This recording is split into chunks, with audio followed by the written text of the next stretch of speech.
Kasi dito sa Baguio, wala namang pila. Pero doon po kasi sa JBL, mahaba po ang pila. Pero sure po yun. Pero sa Baguio, wala daw po pila. Sabi niya po. Kasi po siya, maoperahan po Tatay Ram. Ibig po sabihin sa Baguio po yung... 3 million po yung kanya. What? Opo. Magkano po? Pero libre po lahat, Tatay. Libre po lahat yung kanya.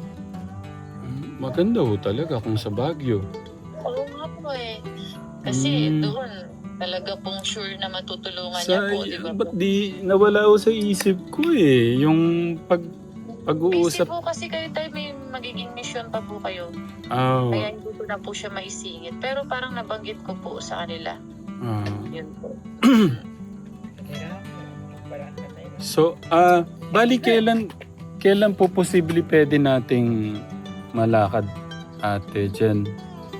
Saan po ba prefer niyo po, if ever po ba, sa Baguio po? Kung saan po O kaya dito mas... po sa Tarlac? Saan po... Kung saan po mas maganda? Po sa Tarlac, tatry ko po. Sa Tarlac dito. Kasi po mag-undergo muna po si Kuya Bagnin sa lahat po ng laboratory test po. Tapos mga x-ray po. Pag po inilakad po kasi yon, mas makikita po ng doktor ano po yung pwedeng gawin po sa kanya. Ate Jen? Kasi talaga mag-start. Ate Jen? Sorry, hindi ko kasi okay lang, hindi ko kagad na... Okay lang pala naka-vlog to, Ate Jen. Ay, okay lang po. Pero hindi ko po kasi kagad, hindi ko po kagad na record. Bali may po si Ate Jen. Sila sa Techram Vlog International ka Techram na matutulungan po yung Kuya Bagnim natin ng free... kayo na nga po magkwento, Ate Jen. Good evening po sa lahat po ng mga katekram po natin. Ayun po, napag-usapan po natin, Tatay Ram, yung tungkol po sa case po ni Kuya Bagnin po. At marami na po kasi kaming natulungan din before na sa mga libreng operation po. Dito po sa Tarlac, mayroon pong ginagawang libreng operation para sa hindi po kaya yung pagpapa-opera, ganun po. Ipinipila po namin yan sa Malasakit. Since nagtrabaho po ako dati po sa Tarlac Provincial Hospital, may mga kaibigan po kasi ako doon na sila po yung nag-handle ng mga libre pong operation. Ngayon po, naisip ko po, nung napapanood ko po yung vlog nyo, Tatay Ram, na kailangan po ng tulong po ni Kuya Bagnin. Kaya po, nung pumunta po kayo dito sa pharmacy, bigla po natin siya napag-usapan. Kaya sabi ko po, pwede po natin itry ilapit si Kuya Bagnin. At para sa ganun po, maumpisahan po yung mga lab test, mga ganun po, tsaka mga x-ray, para po makita po siya ng personal po ng doktor. Pero hindi lang po yung Tatay Ram, pati po yung kaibigan or katekram po, mismo supporter from Baguio City po, na si Ate Meiko, na kinausap niya po ako. Grabe naman yan Napalitaan niya pala. po na pumunta po kayo dito sa pharmacy. Nung pong nag-live po. Tapos sabi niya po sa akin, pag nakausap mo si Tatay Ram, pwede mo niyo akong tawagan. Para sa ganon, i-offer ko rin yung pwedeng matulungan si Kuya Bagnin mismo sa Baguio City po. Kasi doon daw po, wala daw pong pila. At pwede niya daw po tayong i-assist para tulungan si Kuya Bagnin po. Pupunta pala tayong Baguio. Kung sa mga lab test po, ganun po, ipipila po yung papel niya. Pwede po yun. Or kung siguro yung mga lab test or at saka x-ray dito po sa Tarlac siguro. Tapos po pagka ipipila na po, pwede pong papasuyo na po kay Ate Meiko po. What? Sabi niya nga, willing po siyang makausap niya po kayo. Kasi po siya mag-undergo din po siya ng operation. Ang kanya po spinal cord injury worth 3 million po. Pero wala po siyang babayaran. Grabe, Kuya Bagnim.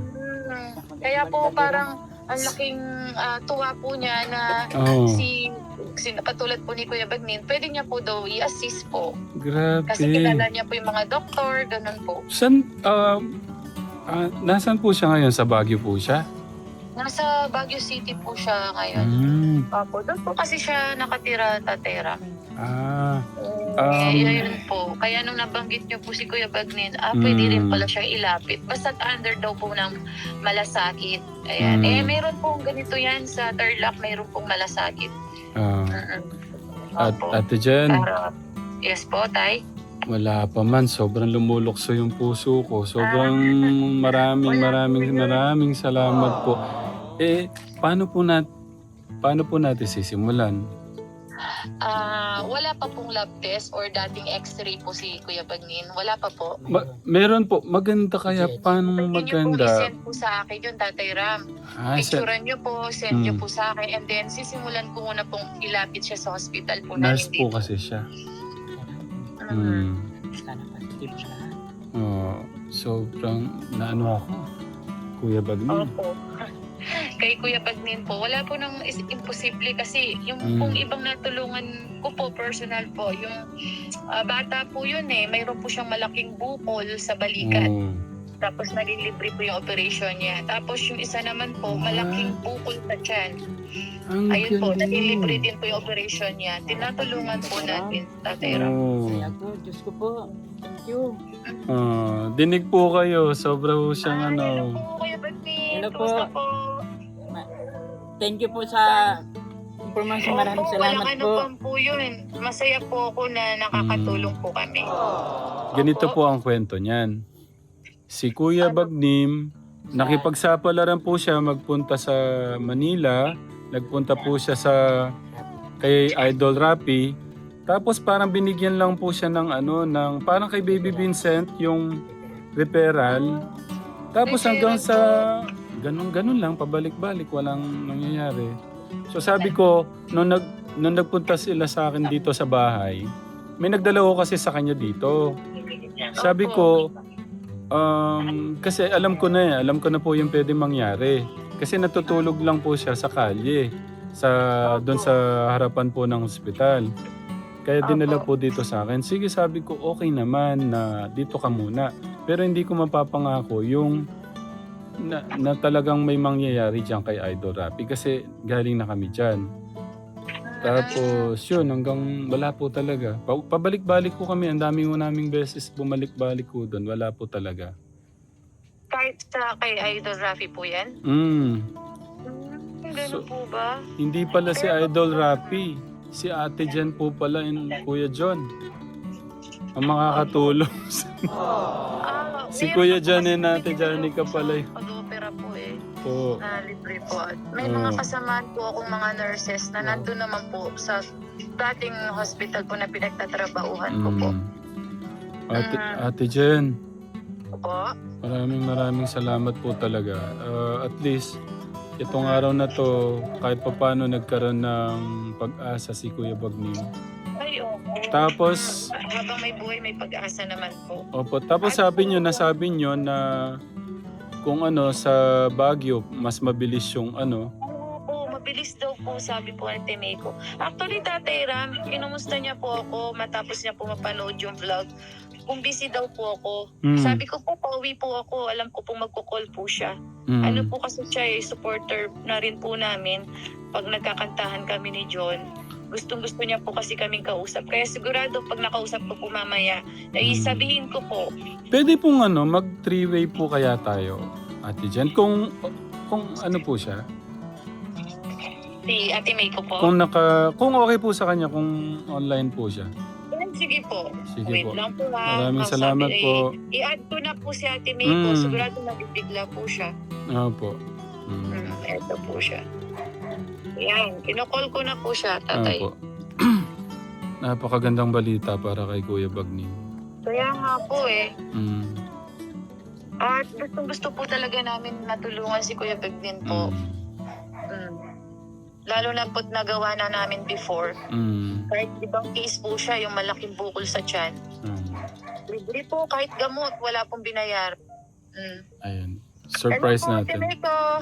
Hello, Timeko. Alam niyo po ba sino kasama natin sa call? Nakita ko yun Ay, magandang gabi po. Ate, good evening, Tatay Ram. good evening po, Tita Miko. Yes po. May hulog po ng langit. Kayo po sa amin. Ay, ako. Kayo, Napagkita po yan ni Jen. Ay, napagkita ko po yan kay Jen because with regards to Matma or Mars, Actually, Timeko kay Kuya Bagnin po. ay, pati kay Ano ba yung case ni Kuya Bagni? Ah, ibig sabihin kay Kuya Mark din. Opo, tatay. Ay, gandang balita pala nito. Hindi lang isa. Ganito kasi, ako, may dextroscoliosis. Ah, So, mas malala yun sa scoliosis. That was inborn. hmm. Pero I was only diagnosed in 2016. I was already 50 years old. Oh, In PGH pa. Pero, diretso ako nag-work. 2016. oh, Kasi wala akong high tolerance ko sa pain. oh. So, I only felt the pain in 2021. Doon na nag-regular ang check-up ko. Tapos, in-schedule na ako for spine correction and decompression. Hmm. Lalagyan ng titanium back ko. Kaya lang, masyadong rare ang case ko. Supposedly, latter part of 2022, minutan doctor ng 2023. Oh, Pero nagkataon na yung doctor ko is naging consultant na na-promote. So, diretso pa ng check-up ko. In 2024, so, check pa, hindi po natuloy yun. And then, what happened ba? Dahil bagyo ng bagyo, so yung mga regular check-ups namin ng mami ko, hindi natuloy, tas namatayan pa kami. So, it was only in 2025 na ito nga, that was last year nung, wait lang pala. In 2023, nakita lang parang iba na. So, yung regular po na check-up ko, nakita lang, nag-compensate na po sa hip ko, di ba? Original spine. nga po. So, nalipat po yung nag-compensate sa hip ko, kaya uunahin ko yung hip replacement ko before yung spine correction ko. Apo. Opo. Tapos, that was pero dito po, tinanong ko muna yung doctor kasi yung spine ko, mag-range siya from 3 to 5 million. So, opo, so sinabi ko doon sa doctor na, Doc, alam niyo naman na I had a good work before but I quit working kasi yun nga, syempre hindi na ako pwedeng pa-travel. Tailoring po kasi ako, nagka-canvas ako dito ng mga, nagsusukat ako ng mga barong sa executive menswear tsaka police uniforms na ang mga tailors ko nasa Cavite. Apo. Okay, so to make the long story short, hindi, we'll take care of that, no worries, we find ways, sabi niya. Hmm. And nung hip naman, magre-range po siya from 20 to 250. Pero it was last year ng December pa, may material na libre po. Ah, okay. 3 million na po. Tita Miko, Yes po. kailan po yung operation nyo, tita? Ito po inaayos na yung x-ray ko, titingnan kasi kinukuha na po lahat ng yung mga details ko. Apo. Pinakuha na sa computer na yung kung paano nag-start and everything. Tapos basta within, hindi na po tatagal. Hopefully nga po, kasi ang mami ko o-operan din sa eye niya cataract. Kasi ako major operation yon. Hindi naman major. Pero kumbaga gusto ko mauna muna ang mother ko and then ako. Supposedly nga pwedeng ngayong February or March, pero gusto ko sana makapunta sa inyo. Wait lang, Tatay Ram. Po. Ano po ba ang case ni Kuya Bagnin? Ano ang... Parang lagyan siya ng bilateral. Parang lagyan siya ng bilateral ni replacement. Anong replacement niya, Yung Jen? sa tuhod. Kasi yung tuhod ko parang yung ugat pati lamang nagdikit kaya hindi ko ma-straight yung Yung tuhod niya po kasi hindi na po niya talaga maitayo po. Most likely, baka kwan yan. Hindi naman ako doctor, kaya hindi ako pwede mag-diagnose. So, pwede nilang ma-check yan kung kailangan ng knee replacement or affected yung spine hanggang hip. Opo. Baka nga po ganun po yung problema niya. Affected po yung spine. Oo. Kasi, unang-una, Jen, dito ang daming pumupunta, may mga taga-Pampanga rin, Pangasinan na Ano niya po eh. Taga Pampanga po, sabi niyo po sa akin, di po ba? Ang dami, mayroong taga Ilocos, Nueva Ecija, kasi kumpleto na PGH ngayon, Baguio General Hospital Opo. and Medical Center. Kaya yun, hindi ko naisip si Kuya Bagnin about that, kasi hindi ko alam ang case, unlike Kuya Matt na very Kuya clear na Mark. spine. Nakita rin po pala yung kwento ng buhay ni Kuya Mark. Paano po kami magsisimula ni Kuya Bagnim at saka si Ate Jen? Wait po. Paano ba ako nag-start? Kailangan po makunan siya ng makunan po siya ng ang tawag dito, hospital number dito. Opo. Tapos, pwede po akong tumulong habang hindi pa ako nakakan. Malasakit lang po, totoo ang malasakit kasi all my medicines are free. So, from ortho po, ire-refer na kayo. Kasi ortho ako lahat yan eh. Ortho, ire-refer po kayo sa rehab kung kinakailangan.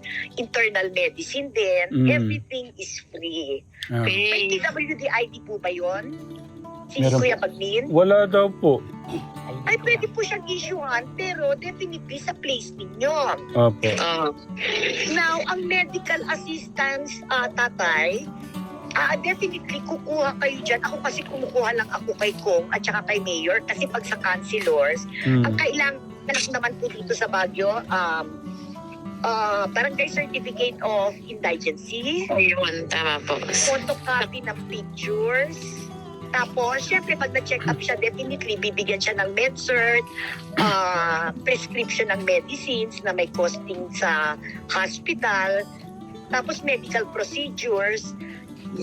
Basta may costing po, pwede niya yung i-present dyan sa kwan. Yun, sa mga politiko. Pwede rin po, pag mabigat na, sa senators daw, kasi nagbibigay sila ng 100,000 eh. Opo. Oo. Yun. Kasi kaya nga po naku, since 2021 free pa ako. Actually, nung nag-stop po ako sa work, nagkaroon ako ng depression. Siyempre, wala kang work. Kaya nagpa-psych din po ako na yung nade-depress ako, na nalulungkot dahil wala akong work. And that's normal, especially workaholic. Ilumok. Ayun. Kasi yung mga papel po niya, naiwan po sa ano po ba? Kailangan pa ho bang ipakuha lahat yun? Hindi. Kung meron po siyang kwan, ay naiwan sa PGH. Opo. Ay hindi. Kasi po, doon ako unang na-diagnose, hindi na kinailangan. Pero may papel ako na hindi nila papanin na na-diagnose ako sa ganito. Although hawak ko yung papers ko, na-diagnose kasi ako sa PGH first in 2016. Tapos 2021 na hindi na. Ni-require na lang akong ipa-x-ray muna dito, MRI, CT scan. Pero everything was free. Tapos, meron pa po ako nakukuhang financial assistance. Quarterly po yun sa DSWD para sa senior, single parent, at saka PWD. Opo. Paano po kami, paano? Kasi ang tanong ko po para saan po kami magsisimula? Tita, Nico. At pwede po siya ipa-check up na dito sa Baguio. You could come here. Oo, sa PGH. Punta Sa na tayo sa sa Baguio. PGH.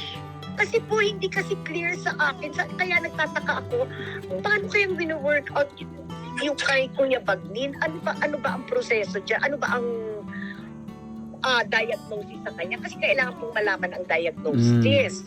So, ano po ang diagnosis sa kanya sa PGH? Parang osteoarthritis yung dalawang tuhod ko. Operahan daw. Paano po? Sabi ng doktor sa orthopedic yung lalaki, parang osteoarthritis daw, parang operahan daw. Osteoarthritis.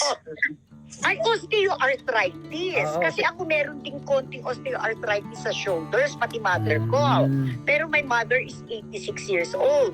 Gusto ko yung complete details tulad ko, dextroscoliosis.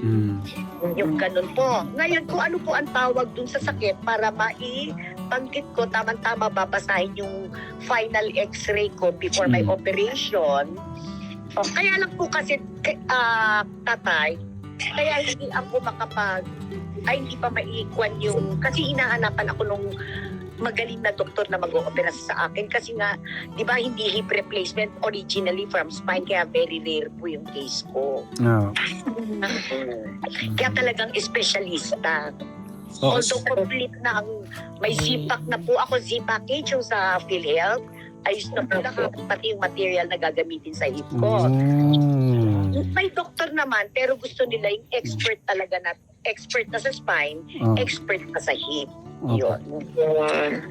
Bale, yung yung mga resort ko, mayroon ako laboratory, x-ray, yung orthopedic ko, bale 3 beses na ako pumunta doon sa orthopedic. Ng PGH. Opo. Ay, hindi na yun valid. Kailangan kunan ka uli ng x-ray. Libre dito. Libre dito, laboratory. Baka ipa-ECG ka pa. dito, basta may malasakit, tutulungan ko lang kayo sa malasakit. May pila lang sa umpisa. Siyempre, bibigyan ka ng hospital number. Bibigyan ka rin ng card na every time na pupunta ka doon, kasi yung interview na very short lang, Apo. interview na anong source of income mo, anong ganito, ilang kayo sa pamilya. Siyempre, sasabihin mo, wala, lahat tinutulungan lang ako ng ganito. Mga ilang araw po kayang maasikaso po yun? Usually po, 1 day lang. So dapat gabi po nandun na tayo tapos buong araw. Tapos hindi katulad sa PGS pabalik-balik Since tayo. taga Pampanga, ang kanyata, ang Candaba is parang boundary ng Bulacan at saka Nueva Ecija, no? Tama po kayo. Ang galing nyo, Tita Miko. Punta sabi ko, ang layo ng Candaba. So, yung pinakadulo na po. Tita. Oo. So, sabi ko, bakit? And usually, ang kilala ko lang dito sa Maligero na yung Pampanga yung dinadaanan pababang mali. Kasi regular akong bumabiyahe noon weekly. For my orders, ganon. Sabi ko, hindi ko alam. Pero naririnig ko yung Candaba dahil yung isang sister, yung half sister ko, nakapangasawa doon. Kinakain na po kami ng lamok. Tita Miko. Yes po. Siguro, siguro para hindi po ako masyadong maano sa oras, i-ano natin, schedule po natin next week. Ay, this coming week po, Opo. kasi po, holiday ng Monday, dahil Ibaloy Day. Wednesday po will be parang holiday din dahil EDSA Revolution. So hindi po maganda tong week na to. Opo. Sa Friday po, yun yung babasahin yung x-ray ko, tapos yung lahat ng details about yung how it started. Although kinuha na nila, is-screen na sa computer, baka ito yung last na x-ray ko. The week after next week po. So next week po. Hindi po, next week kasi, di ba, the whole week, parang week, mga March. March na. O sige po, Kasi, okay lang po. At least, next ano na week lang. is, sandali mo, tingnan ko yung calendar. Next week po, the date will be 23 to 28 ng half day. Kasi Monday to Friday yun. Oo, kasi ilang ano na lang po eh. 28 na po. Opo pala, Tita, sorry po. Sorry po, magma-March na ho pala kasi. Sorry. Ano ba yun? Ano, Katerang, hindi ba tulad sa PGS pabalik-balik tayo? Tita Miko, Yes po. may tanong po si Kuya Bagnim na para pong may tanong po sa kanya. Hindi ba tulad sa... Pero pag matest natin, hindi na ba kami pabalik-balik? Basta hindi, syempre yung mga check-ups mo, yun ang babalik. Opo, check up. Yung check-up talaga. Pero hindi naman po yun araw-araw. Ay, hindi naman araw-araw. Pero Schedule by by usual schedule. yan, once a month, gano'n. Pero ang kinakatakot po kasi ni Kuya Bagnim, Tita Miko, kasi sa talagang pinabalik-balik po kami.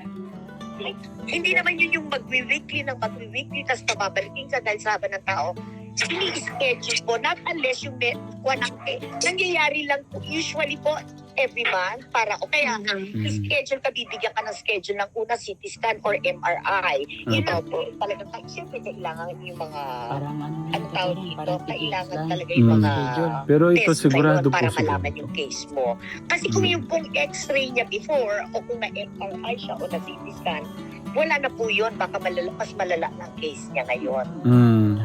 Okay, Tita Miko, Yes po. maraming salamat po. I-schedule na po natin, no?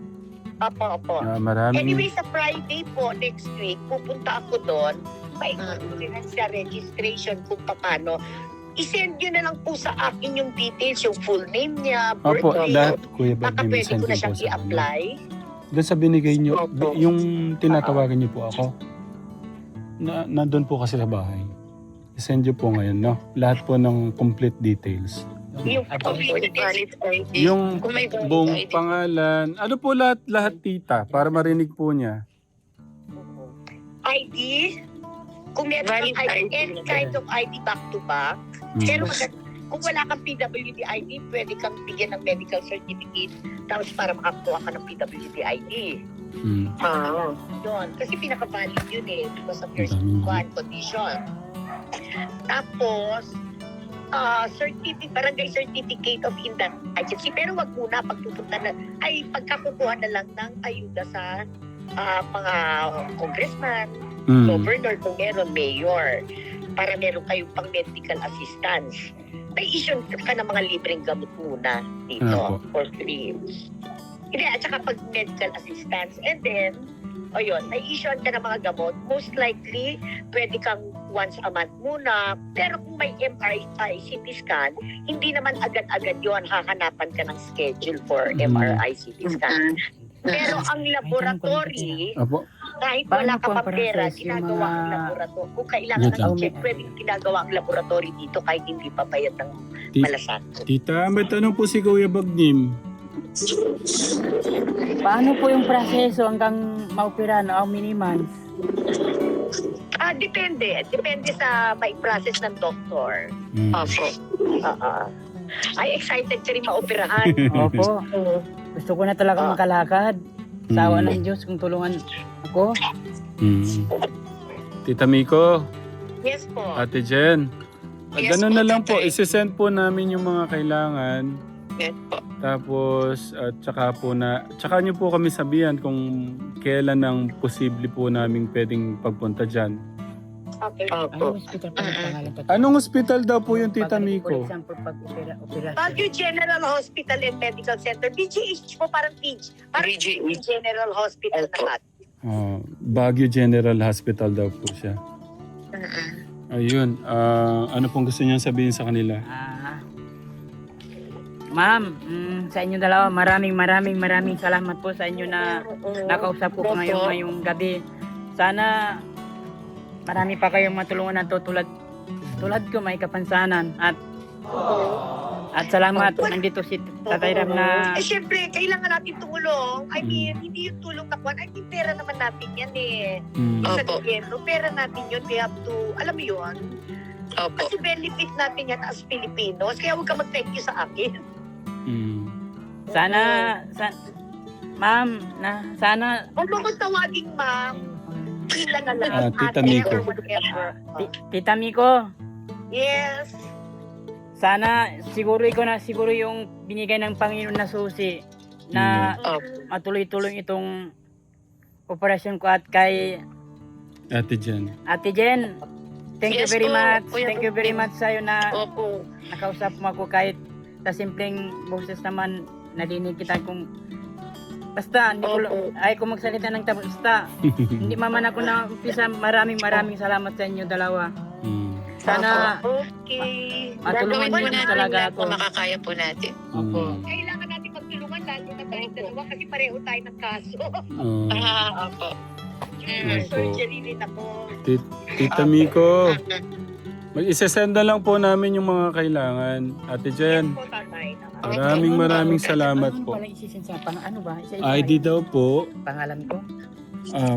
Tita Miko, ano nga po sa akin? Hindi, Ate Jen. Opo. I-send nyo po sa akin, no? Tapos Sige yung po. mga I-type ko po sa inyo, Tatay Ram. Maraming salamat po, Ate Jen. Opo. Tita Miko, salamat po. Kuya Bagnin. Lagi po kayo magdadasal, Kuya Bagnin. Ano po? Opo. So, yun, Ate Jen, maraming salamat po. Ate Jen at Tita Miko. Yes po. God bless po. God bless. We love you po. With the love of Thank you, God. Tatay Ram. Opo. Ate Jen, Opo. ingat po. I-type ko po, Tatay Ram. Thank you po. Thank you. Thank you po. Opo. Thank you rin for calling. Opo. Welcome po. Welcome. Okay. Ayun. Mapupunta pala tayong Baguio, Kuya Baguio. Pero doon daw talaga. Magaling mga doktor, specialista talaga. Mayayaman po yung mga ano ito. Ibig sabihin, magagaling po yung ano. Ibig sabihin, yung 2 taon na malakas sila sa tao. Marami siyang kakilala, parang narinig ko. Malalaman po natin. Pag-pray po natin. No? Tatarang, tuloy-tuloy na yung positive natin. No. Basta mag-pray tayo. Na?